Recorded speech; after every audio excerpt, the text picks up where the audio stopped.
बस की दास्तान। दोस्तों, क्या आपने कभी सोचा है कि मौत के बाद भी कुछ यात्राएं अधूरी रह जाती हैं? कुछ रास्ते ऐसे होते हैं जहां से गुजरना मतलब अपनी कब्र खुद खोदना। आज मैं आपको सुनाने जा रहा हूं हिमाचल के उन अंधेरी पहाड़ियों की कहानी, जहां एक बस ड्राइवर विक्रम ने अपनी जिंदगी की सबसे भयानक रात गुजारी। उस रात के बाद विक्रम ने हमेशा के लिए स्टीयरिंग पकड़ना छोड़ दिया, क्योंकि जो उसने देखा, जो उसने महसूस किया, वो किसी बुरे सपने से भी बदतर था। तो तैयार हो जाइए आइस आ भैया, क्योंकि आज की कहानी आपकी रातों की नींद उड़ा देगी। मेरा नाम विक्रम सिंह है। 12 साल से मैं हिमाचल की खतरनाक पहाड़ियों में बस चलाता था। शिमला से मनाली का हर मोड़, हर खाई मुझे जुबानी याद थी। लोग कहते थे कि मैं आंखें बंद करके भी यह रास्ता पार कर सकता हूँ। शायद यही मेरा सबसे बड़ा गुनाह था। मुझे अपनी काबिलियत पर घमंड था। भूत प्रेत, आत्माएं, अलौकिक शक्तियां, मेरे लिए यह सब बकवास थी। लेकिन उस 23 नवंबर की रात ने मेरी हर मान्यता को तोड़ दिया। आज भी जब उस रात की याद आती है तो मेरा खून जम जाता है। उस शाम हिमाचल में भयंकर ठंड पड़ रही थी। घनी धुंध ने पहाड़ों को निगल लिया था। शाम 6 बजे मैं अपनी बस के पास खड़ा था।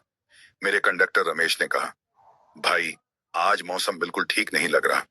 ऊपर बर्फबारी शुरू हो गई है। मैंने हंसते हुए उसका कंधा थपथपाया। तू फिक्र मत कर, इतने साल हो गए कभी कोई मुसीबत नहीं आई। यात्री एक एक करके बस में चढ़ने लगे। कुल 28 लोग थे। एक बूढ़ा दंपति, कुछ कॉलेज के लड़के लड़कियां, एक माँ अपने सोते हुए बच्चे के साथ, और सबसे आगे की सीट पर एक साधु बाबा। केसरिया वस्त्र, छाव, हाँ, लंबी दाढ़ी, आंखें बंद, बिल्कुल चुप। बस चल पड़ी। शिमला की रोशनियां पीछे छूटने लगी। अंधेरा गहराने लगा। रमेश बेचैन था। भाई, आज कुछ अलग सा लग रहा है। मैंने उसे नजरअंदाज कर दिया।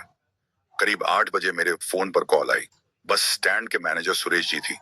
उनकी आवाज में घबराहट थी। विक्रम, रुक जाओ वहीं। और माने आई, नारकंडा के पास भारी भूस्खलन हुआ है। मेन रोड पूरी तरह बंद हो गया है। मेरा दिल धक से रह गया।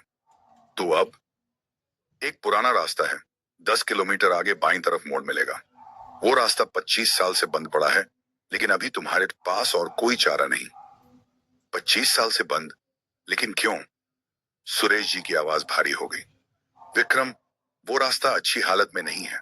बहुत संकरा, खतरनाक है, लेकिन अभी यही एक रास्ता है।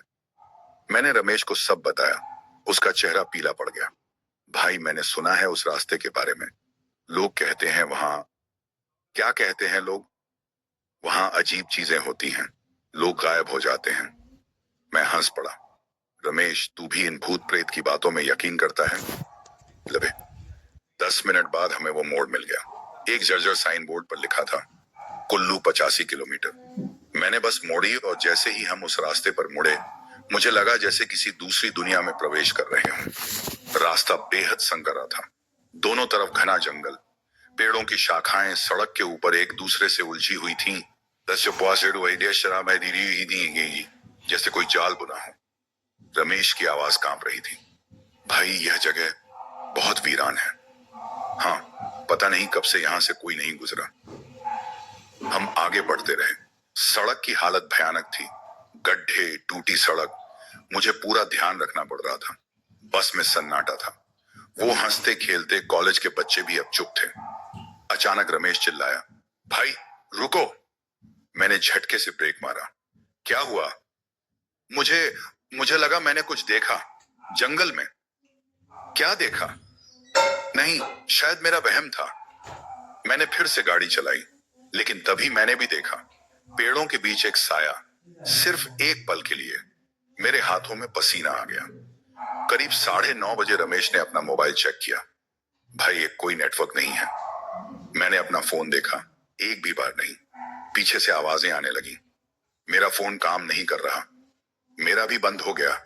सबके फोन अचानक बंद हो रहे थे या काम करना बंद कर रहे थे। बस में बेचैनी बढ़ने लगी।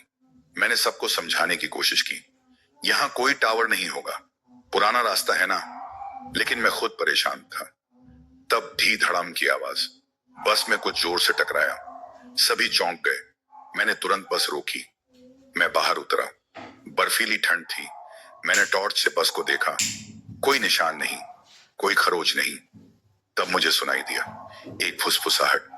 विक्रम। मैं चौंक गया। मैंने चारों तरफ देखा, कोई नहीं था। फिर से, विक्रम वापस जाओ। किसी महिला की आवाज, दर्द भरी। मेरे रोंगटे खड़े हो गए। मैं तेजी से बस में वापस आया। चलो अभी। हम आगे बढ़े। 10 बजे हमारी हेडलाइट्स झिलमिलाने लगी, फिर पूरी तरह बंद हो गई। बस में अंधेरा।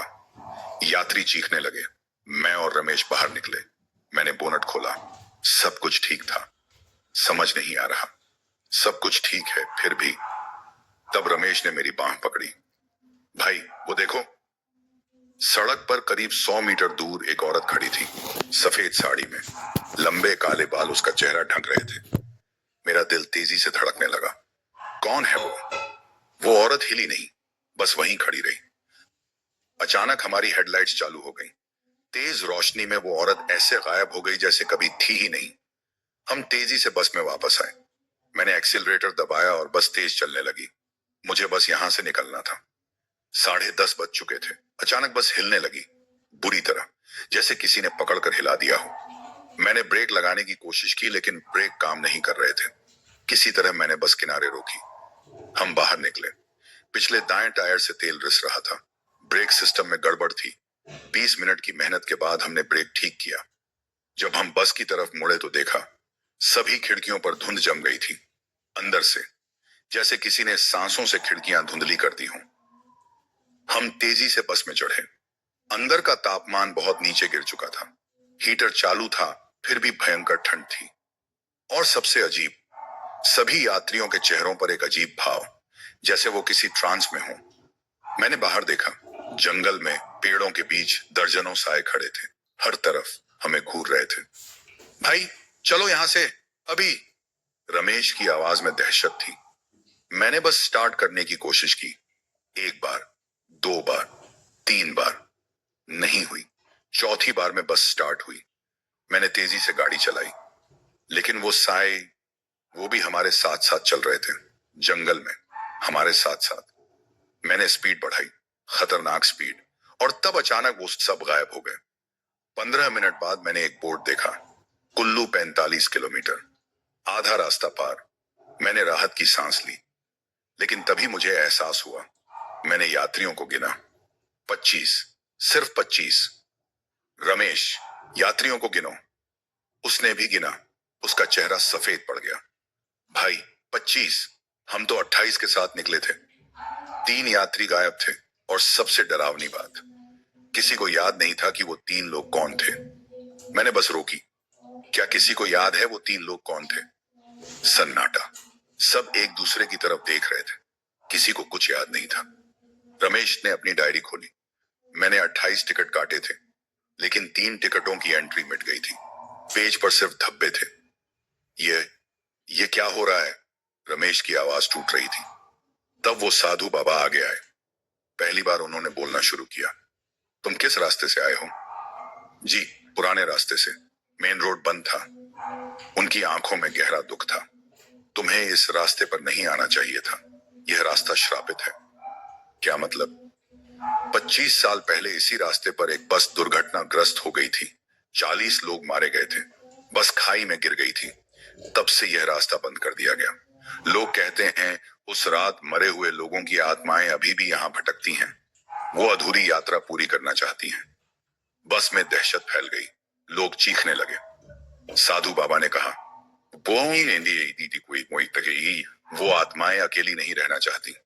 वो यात्रियों को अपने साथ ले जाती हैं। मैंने कहा, ये सब अंधविश्वास है। तो फिर वो 3 यात्री कहां गए? उन्हें कोई क्यों याद नहीं? मेरे पास कोई जवाब नहीं था। अब सिर्फ एक ही रास्ता है, साधु बाबा बोले। जितनी जल्दी हो सके इस रास्ते से निकल जाओ, और रुकना मत, किसी भी हाल में रुकना मत। मैं फिर से ड्राइवर सीट पर बैठा। हाथ कांप रहे थे। मैंने गाड़ी चलाई।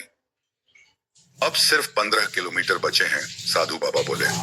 इस श्राप की ताकत सिर्फ इसी रास्ते पर है। अगर हम निकल गए तो बच जाएंगे।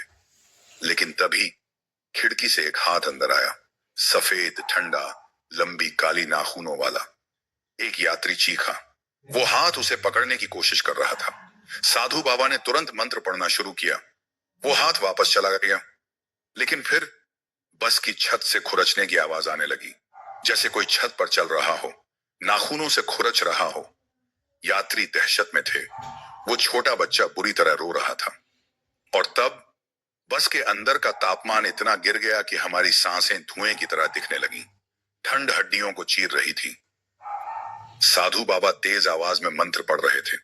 उनका पूरा शरीर कांप रहा था। अचानक 2 यात्री और गायब हो गए, एक पल में, जैसे हवा में घुल गए हों। अब सिर्फ 18 लोग बचे थे। 10 किलोमीटर, मैं चिल्लाया। साधु बाबा की आवाज कमजोर पड़ रही थी। वो थक रहे थे। और तभी बस के सामने वो सफेद साड़ी वाली औरत फिर से प्रकट हुई। इस बार उसका चेहरा दिख रहा था, या यूं कहूं, चेहरा था ही नहीं, सिर्फ एक काला काला गड्ढा जहां चेहरा होना चाहिए था। मैं चीखा और स्टीयरिंग घुमाई। बस लड़खड़ाई, लेकिन मैंने संभाल ली। वो औरत, या जो कुछ भी थी, अब बस के बगल में तैर रही थी। बस की स्पीड के साथ साथ उसके लंबे बाल हवा में लहरा रहे थे। उसने खिड़की पर दस्तक दी, धीमी भयानक दस्तक। टक टक टक। मुझे अंदर आने दो, एक सड़ी हुई आवाज आई। मुझे अंदर आने दो। साधु बाबा बहुत कमजोर हो गए थे। विक्रम, 5 किलोमीटर, बस 5 किलोमीटर। लेकिन तभी वो चीज ने खिड़की तोड़नी शुरू कर दी। कांच में दरारें पड़ने लगी। रमेश उठा। उसके हाथ में फायर एक्सटिंग्विशर था। उसने स्प्रे मारा। सफेद धुआं भर गया। वो चीज पीछे हटी। भाई, तेज चलाओ, रमेश चिल्लाया। लेकिन तब बस की छत फटने लगी। ऊपर से लंबे काले बाल अंदर लटक आए। एक यात्री और गायब हो गया। 3 किलोमीटर, मैं चिल्लाया। साधु बाबा गिर पड़े। वो बेहोश हो गए थे। और तब सब तरफ से वो आने लगी। दर्जनों औरतें, सफेद साड़ियां, काले बाल, बिना चेहरों के। वो बस को घेरने लगी। रमेश ने कहा, भाई, 1 किलोमीटर, बस 1 किलोमीटर। मैंने एक्सीलरेटर पूरा दबाया। बस की स्पीड 100 किलोमीटर पर थी, खतरनाक मोड़ों पर। वो चीजें बस पर चढ़ने लगी। खिड़कियां, दरवाजे, छत, हर तरफ से। 500 मीटर, रमेश चिल्लाया। एक यात्री और गायब हुआ। 200 मीटर, खिड़की का कांच टूट गया। वो हाथ अंदर आने लगे।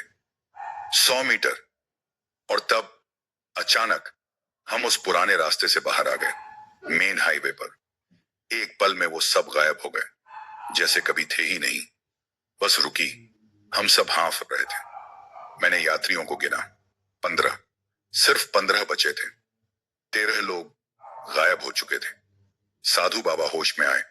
उन्होंने कहा, वाया विरहा, तुम भाग्यशाली हो विक्रम। बहुत कम लोग उस रास्ते से जिंदा निकलते हैं। उस रात के बाद मैंने कभी गाड़ी नहीं चलाई। मैं चला नहीं सकता, क्योंकि हर बार जब मैं आंखें बंद करता हूं, मुझे वो बिना चेहरे वाली औरतें दिखती हैं। मुझे वो खुरचने की आवाज सुनाई देती है। मुझे वो ठंडे हाथ महसूस होते हैं। और सबसे डरावनी बात, कभी कभी रात में मुझे अपने नाम की आवाज सुनाई देती है। विक्रम, वापस आ जाओ, यात्रा अधूरी है।